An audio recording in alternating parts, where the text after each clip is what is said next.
Hello दोस्तों, मैं नरेश आपका अपने एजुकेशन एग्जाम पास चैनल में स्वागत करता हूं। आज हम UP triple SC PAT exam के लिए अर्थशास्त्र का चैप्टर नंबर 1 योजना आयोग एवं पंचवर्षीय योजनाएं हम पढ़ेंगे। ठीक है, एक ही वीडियो में हम सभी योजनाओं को खत्म करने का प्रयास करेंगे। इस वीडियो से कोई भी योजना आपकी बाहर नहीं जाएगी। ठीक है, पैट एग्जाम की दृष्टि से। ठीक है, तो चलते हैं, देर नहीं करते, एक सेकंड। चलिए, योजना आयोग, एक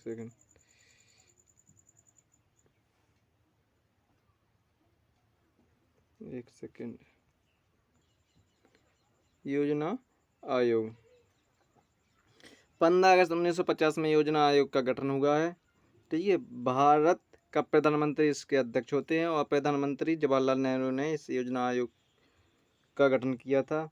भारत सरकार किस तरह काम करे उस के लिए प्लानिंग कमीशन बनाया गया था और यह एक सलाहकारी निकाय था। क्या था? सलाहकारी निकाय था, जिसका संविधान में कहीं भी उल्लेख नहीं था। तो योजना आयोग का संविधान में कहीं भी उल्लेख नहीं मिलता है। ठीक है, योजना आयोग ने भारत के विकास के लिए कई पंचवर्षीय योजनाएं बनाई। क्या? योजना आयोग ने भारत के विकास के लिए कई पंचवर्षीय योजनाएं बनाई। पहली पंचवर्षीय योजना 1 अप्रैल 1951 से प्रारंभ हुई थी। ठीक है, तो यही सब योजना आयोग था। ठीक है, अब है एनडीसी। एनडीसी क्या है? मतलब राष्ट्रीय विकास परिषद क्या है? ठीक है, तो राष्ट्रीय विकास परिषद है हमारी 6 अगस्त, मतलब इसकी स्थापना कब हुई थी? तो 6 अगस्त 1952 को इसकी स्थापना की गई थी। इसे सुपर कैबिनेट भी कहा जाता है। किसे? एनडीसी को सुपर कैबिनेट भी कहा जाता है। ठीक है, इसका उद्देश्य क्या था? तो इसका उद्देश्य था योजना का अंतिम रूप से अनुमोदन करना, और योजना आयोग ने जो पंचवर्षीय योजना बनाई है, जो भी प्लानिंग की गई, वो अच्छे से एग्जीक्यूट हो रही है, मतलब अच्छे से चल रही है या नहीं चल रही। मतलब ये जो एनडीसी था, राष्ट्रीय विकास परिषद था, वो योजना आयोग का क्या करता था? देखभाल करते थे कि आखिर योजना आयोग अच्छी तरह से अपना काम कर रही है कि नहीं कर रही है। ठीक है, ठीक है, तो इसका भी संविधान में कहीं भी उल्लेख नहीं है। क्या? इसका भी संविधान में कहीं भी उल्लेख नहीं है। मतलब ये दोनों के दोनों क्या फेक है, इसके कहीं भी संविधान में उल्लेख नहीं है। माना कि प्रधानमंत्री जवाहरलाल नेहरू ने योजना आयोग को बनाया है, पर इसका संविधान में कहीं भी लिखित उल्लेख नहीं है। ठीक है, तो हम अब पंचवर्षीय योजना की ओर चलते हैं। तो पहली जो पंचवर्षीय योजना थी, जो 1951 से कहाँ तक थी? 1956 तक चली पहली पंचवर्षीय योजना। ठीक है, ये कितने साल चली? 5 वर्ष। तो इस योजना में मतलब 5 वर्ष के अंतर्गत क्या क्या होगा, वो सब हम पढ़ते हैं। तो भारत की प्रथम पंचवर्षीय योजना 1 अप्रैल 1951 को प्रारंभ हुई। ठीक है, पहली पंचवर्षीय योजना हेरोल्ड डोमर मॉडल पर आधारित है। कौन से? हेरोल्ड डोमर मॉडल पर आधारित है। इस योजना का मुख्य उद्देश्य अर्थव्यवस्था का संतुलित विकास था। इस योजना का मुख्य उद्देश्य क्या था? अर्थव्यवस्था का संतुलित विकास था। ठीक है, इस योजना में कृषि को प्राथमिकता दी गई है। कौन सी? प्रथम पंचवर्षीय योजना में कृषि को क्या दी गई है? प्राथमिकता दी गई है। इस योजना के दौरान कई बड़ी सिंचाई परियोजनाएं शुरू हो गई। क्या? कई सिंचाई परियोजनाएं शुरू हो गई हैं, जैसे भाखड़ा नांगल परियोजना, दामोदर घाटी परियोजना, ब्यास नदी परियोजना है। ठीक है, ये सभी क्या है? ये बड़ी बड़ी परियोजनाएं जो कि ना इस योजना में प्रारंभ की गई थी। ठीक है, अब अगली है हमारी द्वितीय पंचवर्षीय योजना है। तो द्वितीय पंचवर्षीय योजना कहाँ तक चली? 1956 से 1961 तक चली। ये भी 5 वर्ष चली। ठीक है, इसमें क्या क्या होगा? यह योजना पीसी महालनोबिस मॉडल पर आधारित है। क्या? पीसी महालनोबिस मॉडल पर आधारित है। जबकि पहली पंचवर्षीय योजना किस पर आधारित थी? तो पहली पंचवर्षीय योजना हेरोल्ड डोमर मॉडल पर आधारित थी। ठीक है, तो और दूसरी कहाँ पे? पीसी महालनोबिस मॉडल पर आधारित थी। ठीक है, इसका उद्देश्य पब्लिक सेक्टर व औद्योगिक क्षेत्र को विकास था। क्या? पब्लिक सेक्टर व औद्योगिक क्षेत्र का विकास था। ठीक है। भिलाई इस्पात कारखाना जो रूस के सहयोग से छत्तीसगढ़ में बनाया गया है, इसकी स्थापना इसी योजना में की गई थी। कौन सी? द्वितीय पंचवर्षीय योजना में भिलाई इस्पात कारखाने की स्थापना की गई थी। ठीक है। इसी प्रकार से अगला है हमारा अगली पॉइंट है इसमें द्वितीय पंचवर्षीय योजना में दुर्गापुर इस्पात कारखाना पश्चिम बंगाल में ब्रिटेन के सहयोग से बनाया गया था इसी पंचवर्षीय योजना में। कौन सी? द्वितीय पंचवर्षीय। अगला है राउरकेला इस्पात कारखाना उड़ीसा में जर्मनी के सहयोग से बनाया गया, लेकिन वो भी इसी पंचवर्षीय योजना में बनाया गया। अगला है खादी एवं ग्रामीण उद्योग आयोग की स्थापना दूसरी पंचवर्षीय योजना में ही की गई थी। ठीक है। अगले ये हमारे अगली तीसरी पंचवर्षीय योजना। तो जितने भी उद्योग बनाए गए थे वो सबके सब कौन से में? द्वितीय पंचवर्षीय योजना में बनाए गए थे। जो और प्रथम पंचवर्षीय योजना में कृषि को प्राथमिकता दी गई थी। ठीक है। तो तीसरी पंचवर्षीय योजना क्या है? तीसरी पंचवर्षीय योजना 1961 से 1966 तक चली, ये भी 5 वर्ष तक चली है। ठीक है। इस पंचवर्षीय योजना का मुख्य उद्देश्य आत्म पोषित विकास था। क्या? आत्म पोषित विकास था। भारत और चीन युद्ध 1962 में हुए थे। तो यानी ना तीसरी पंचवर्षीय योजना के मध्य में हुई है। कौन से? भारत और चीन की युद्ध 1962 में। भारत और पाकिस्तान युद्ध 1965 में हुई। ये भी है ना इसी पंचवर्षीय की योजना के मध्य में हो गए हैं। तथा भीषण सूखा के कारण यह योजना अपने लक्ष्यों को प्राप्त नहीं कर सकी। अब जब 2 प्रकार के युद्ध हो गए बड़े बड़े, ठीक है, उसी में सूखा पड़ गया। ठीक है। तो यह अपने क्या लक्ष्य को प्राप्त नहीं कर सकी। इस योजना में बोकारो इस्पात संयंत्र की स्थापना की गई। कौन सी? बोकारो इस्पात संयंत्र की स्थापना की गई। Unit trust of India 1964, industrial development bank of India मतलब IDBI 1964, भारतीय खाद्य निगम और FCI 1965, कृषि कीमत आयोग APC की स्थापना भी की गई। ठीक है। यहाँ पर बैंकों की स्थापना भी की गई। इस योजना में कृषि व उद्योग दोनों पर यानी दोनों को प्राथमिकता दी गई या बल दिया गया था। कृषि और उद्योग दोनों पर बल दिया गया है या प्राथमिकता दी गई है। ठीक है। पहले में कृषि को, दूसरे में उद्योग को, तीसरे में कृषि और उद्योग दोनों को बल दिया गया है। ध्यान करना इसी में दोनों के दोनों युद्ध हुए हैं। भारत और चीन युद्ध 1962 और भारत और पाकिस्तान युद्ध 1965 में, और इसी में विकराल सूखा भी पड़ा हुआ था। ठीक है। इसलिए यह अपनी चरम सीमा तक नहीं पहुंच सकी। ठीक है। अगला इसमें हमारा कुछ अवकाश हो गया। क्या? अवकाश योजना अवकाश कितना था?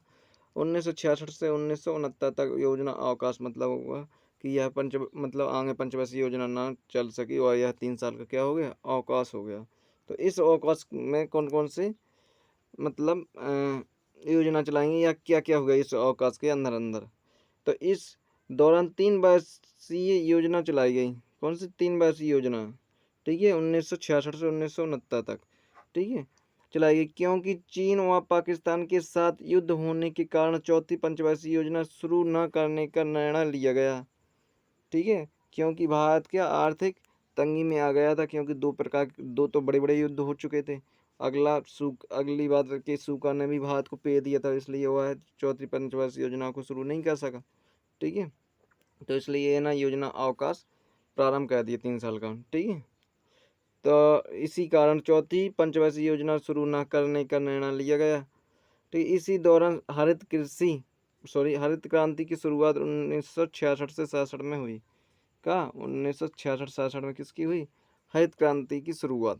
ठीक है, कभी कभी क्वेश्चन में पूछ लिया जाता है कि किस पंचवर्षीय योजना में हरित क्रांति की शुरुआत की गई, तो किसी भी पंचवर्षीय योजना में हरित क्रांति की शुरुआत नहीं की गई। ठीक है, ध्यान करना, योजना अवकाश में हरित क्रांति की शुरुआत की गई। अगली है हमारी चौथी पंचवर्षीय योजना। चौथी पंचवर्षीय योजना चलाई गई 1969 से 1974 तक। ये 5 वर्ष की योजना है। इस योजना को गार्ड गील योजना के नाम से भी जानते हैं। ठीक है, इस योजना में समाजवादी समाज की स्थापना पर विशेष जोर दिया गया है। यह योजना भी असफल रही थी, क्योंकि 1971 में भारत पाकिस्तान के युद्ध से आर्थिक संकट उत्पन्न हो गया। ठीक है, यहाँ पर फिर एक युद्ध छिड़ गया था 1971 में भारत और पाकिस्तान का। ठीक है, 1969 में 14 वाणिज्यिक बैंकों का राष्ट्रीयकरण तथा 1974 में पोखरण में नाभिकीय परीक्षण यानी इस्माइल बुद्धा इस योजना की प्रमुख उपलब्धियां थीं। तो यहाँ पर इस योजना में चौथी पंचवर्षीय योजना में हमेशा के लिए अधिकतर कौन सी पॉइंट पूछा जाता है, तो स्माइलिंग बुद्धा पूछा जाता है कि आखिर स्माइलिंग बुद्धा नाभिकीय परीक्षण किस पंचवर्षीय योजना में किया गया था, तो ना चौथी पंचवर्षीय योजना में किया गया था। ठीक है, 1974 में। ठीक, अगला हमारी पांचवी पंचवर्षीय योजना है 1974 से 78 तक। तो इस योजना का मुख्य उद्देश्य गरीबी, ध्यान करना, पांचवी पंचवर्षीय योजना में इस योजना का मुख्य उद्देश्य गरीबी उन्मूलन तथा आत्मनिर्भरता की प्राप्ति थी। इसमें सर्वोच्च प्राथमिकता कृषि को दी गई थी। किसमें? पांचवी पंचवर्षीय योजना में दी। तत्पश्चात उद्योग व खनिज को भी बढ़ावा दिया गया था। इसके बाद में उद्योग और खनिज को भी बढ़ावा दिया गया था। इस योजना में 20 सूत्रीय कार्यक्रम 1975 ईस्वी में प्रारंभ किया गया। कब?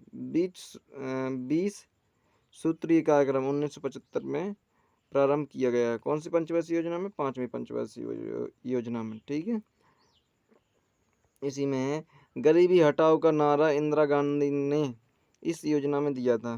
पांचवी पंचवर्षीय योजना में गरीबी हटाओ का नारा इंदिरा गांधी ने इसी योजना में दिया था। और जनता पार्टी द्वारा इस योजना को 1978 ई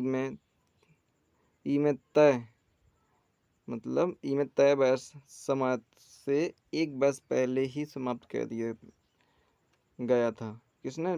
समाजवाद जनता पार्टी ने 1969 में होनी थी जी समाप्त, तो 1978 में ही इसे समाप्त कर दिया गया था। ठीक है, ताकि एक वर्ष पहले ही कह दिया था, मतलब 4 वर्ष चली जाए। कौन सी? पांचवी पंचवर्षीय योजना कितने? 4 वर्ष ही चली जाए। ठीक है, इसी में है अगला पॉइंट है न्यूनतम आवश्यकता कार्यक्रम का प्रारंभ भी इसी योजना में होगा। और अगला है क्षेत्रीय ग्रामीण बैंकों की स्थापना 2 अक्टूबर 1975 तथा खाद्य के बदले अनाज कार्यक्रम 1977 से 78 की शुरुआत भी इसी पंचवर्षीय योजना में की गई। कब? पांचवी पंचवर्षीय योजना में। कौन सी? पांचवी पंचवर्षीय योजना में। अगला है इसमें अनवरत योजना या अनवरत योजना, इसे हम रोलिंग एक्ट के नाम से या रोलिंग प्लान के नाम से जानते हैं। 1978 से 1980 तक, जो कि फिर यहाँ पे गैप हो गया। क्या? फिर यहाँ पे 2 साल का गैप हो गया, 78 से 80। तो पांचवी योजना समाप्त कर 1 अप्रैल 1978 में अनवरत या अनवरत योजना शुरू की गई। कौन सी? रोलिंग प्लान शुरू किया गया था। छठी योजना की शुरुआत 2 बार हुई। पहली बार जनता सरकार द्वारा 1978 से 1983, जो केवल 2 वर्ष तक ही चल सकी, और दूसरी बार कांग्रेस सरकार द्वारा 1980 से 1985 अवधि के लिए की गई थी। ठीक है, लेकिन यहाँ पर छठी पंचवर्षीय योजना 1980 से 1985 तक, जो कि कांग्रेस ने इसकी स्थापना की गई थी। ठीक है, तो इस योजना को प्रारंभिक डीटी लग्डवाला ने किया था। रोलिंग प्लान 1978 से 1980 जो जनता पार्टी द्वारा बनाई गई थी को समाप्त कर यहाँ पे जो जनता पार्टी द्वारा रोलिंग प्लान बनाया गया था 1978 से 1980 में। ठीक है, उसे इसने समाप्त कर दिया था। किसने? कांग्रेस पार्टी ने। किसने? कांग्रेस सरकार ने। ठीक है, नाबार्ड की स्थापना 1982 में छठी पंचवर्षीय योजना के दौरान हुई थी। यहाँ पर क्वेश्चन भी आता है कि नाबार्ड की स्थापना कौन सी पंचवर्षीय योजना में हुई थी, तो छठी पंचवर्षीय योजना में नाबार्ड की स्थापना की गई थी 1982 में। ठीक है, और अगला पॉइंट है इसमें, इस पंचवर्षीय योजना में विद्युत उत्पादन पर विशेष बल दिया गया था। कौन सी? छठवीं पंचवर्षीय। और 6 बैंकों का राष्ट्रीयकरण भी 1980 में किया गया था। कौन सी? छठी पंचवर्षीय योजना में। सातवीं पंचवर्षीय योजना 1985 से 1990 तक। ठीक है, सातवीं पंचवर्षीय योजना में तीव्र खाद्यान्न उत्पादन रोजगार सामान उत्पादन में वृद्धि पर बल दिया गया था। इस योजना में प्रारंभ हुए प्रमुख कार्यक्रम हैं स्पीड पोस्ट। ठीक है, यहाँ पर कौन से स्पीड पोस्ट व्यवस्था, 1986 कपाट की स्थापना और 1986 में सेबी की स्थापना और 1988 में जवाहर रोजगार योजना और 1989 में नेहरू रोजगार योजना 1989 में की गई थी। ठीक है, अब वार्षिक योजनाएं। ठीक है, वार्षिक योजनाएं 1990 में, 90 से 1992 तक वार्षिक योजनाएं चली। अब वार्षिक योजना क्या है? केंद्र में आ रहे राजनीतिक बदलाव और भुगतान संतुलन के संकट के कारण 1990 से 1992 के दौरान पंचवर्षीय योजनाएं लागू नहीं की जा रही थीं। क्योंकि केंद्र में राजनीतिक बदलाव और भुगतान संतुलन के संकट के कारण, ठीक है, संकट आ गया था, इसलिए 1990 से 92 के दौरान पंचवर्षीय योजना लागू नहीं की जा सकी थी। इस अवधि में लघु उद्योगों के विकास के लिए 1990 में सिडबी की स्थापना हुई और 1990 में, ध्यान करना, सिडबी की स्थापना हुई और 1991 में भारत में आर्थिक सुधारों की घोषणा भी की गई थी। ठीक है, 2 साल के अंतर्गत ये 2 कार्य किए गए थे, सिडनी की स्थापना और 1991 में भारत में आर्थिक सुधारों की घोषणा भी की गई थी। अब ना 8वीं पंचवर्षीय योजना 1992 से 1997 तक, तो इसकी शुरुआत नए आर्थिक परिप्रेक्ष्य में हुई। आर्थिक सुधार की प्रक्रिया शुरू हो गई थी। इस योजना का मुख्य उद्देश्य था मानव संसाधन का विकास। ठीक है, भारत 1 जनवरी 1995 को विश्व व्यापार संगठन WTO का सदस्य बना तथा 1993 में प्रधानमंत्री रोजगार योजना की भी शुरुआत की गई थी। ठीक है,